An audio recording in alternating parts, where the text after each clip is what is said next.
Hello everyone, welcome again to my channel. So we are still talking about the CRMEF entrance exam. So far we have finished talking about the written exam. So we talked about the written exam in terms of the form and the content. Okay, this is for episode number 1 and episode number 2. In this episode we are going to talk about the oral exam, or what we call the interview. Okay, now again, the same, the oral exam or the interview, we are going to look at it, we are going to talk about it in terms of two important matters. The same as the written exam, number 1 is the form. Okay, we are going to talk about the form, and number 2 is going to be the content. So this is number 1, okay, and this is number 2. All right. So in this episode, we are going to focus on the form. Okay, we are going to talk about the form. Concerning the content, this is something that we will talk about in another episode. Okay.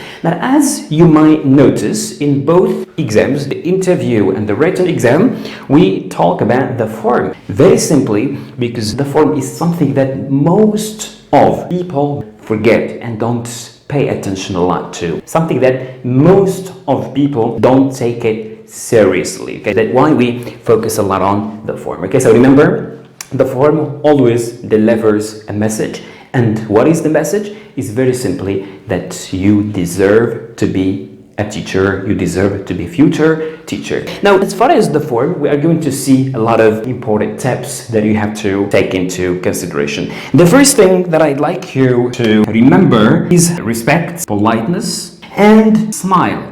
So these are very crucial, very important values that you have to show during the interview or the oral exam. Okay, this is something very important. Okay, so here during the interview you will be sitting opposite a jury which is composed of 3 teachers. Okay, so these teachers will be observing you in terms of the form as well as the content. So when you get into the room, try to show them some respect. Okay, try to be polite with them and smile. Okay, always a very gentle smile. All right, now don't get into the room, okay, with anger or some kind of arrogance as if you are Mr. Knows-all and you sit down. No, this is something that you have to keep in mind. Try to be respectful, try to be polite, try to smile. Okay, try to be simple, not arrogant, as if you know everything and as if you deserve the job 100%. Never do that. Try to be respectful and simple. Smile is very important because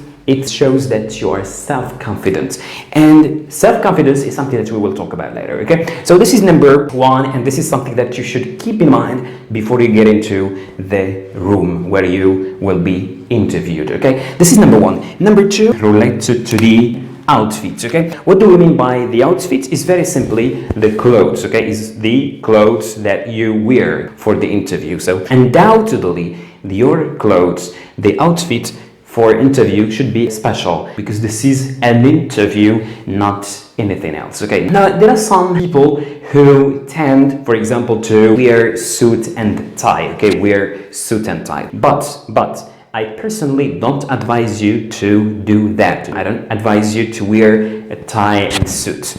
Why? Very simply because in the interview or oral exam you are supposed to be comfortable, but I think that a suit and a tie will not make you as comfortable as you are supposed to be, especially if you have never worn the suit and tie. Okay, there are some people who've never worn suit and tie, and during the interview they wear a suit and tie. That's not good. You will not be comfortable. You will not be comfortable. Don't do that. Try to be simple and humble as far as your outfit is concerned. Therefore, try to wear a very simple and respectful clothes. Okay, this is something that you have to keep in mind. Okay, this is for the outfits. Number 3, I'd like you to remember the voice projection.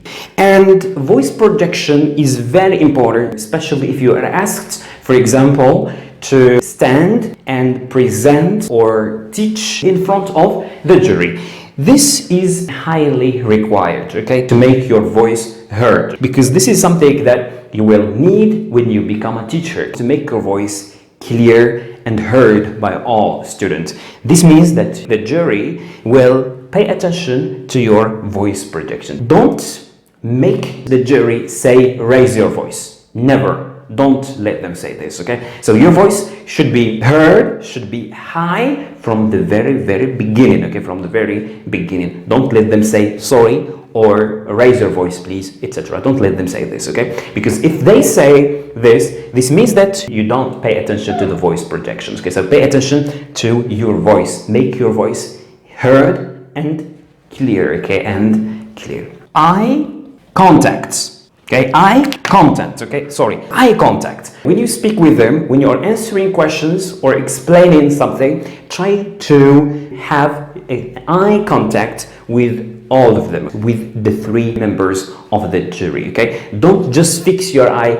with the one who asked you a question. No, try to look at that one, to the second, and to the other. So your eye contact with the three members, okay? Eye contact is very important for self-confidence. Don't answer question and you are looking down, looking at your papers, the window or the door. No, try to have eye contact with the three members of the jury, okay? So this is very important. As I said before, it has to do with confidence and also gives a message, because this is something that you will be required to do when you become a teacher. When you become a teacher, you should have an eye contact with all students. Your eyes should go through all students you have in the classroom, okay? So that's why this is very important, okay? This is number 4. Number 5 is self-confidence. And self-confidence has to do with personality. So you should have a strong personality, not somebody who is shy or afraid. No, as confident as possible. From time to time, smile, okay, very gentle, as I said before, smile,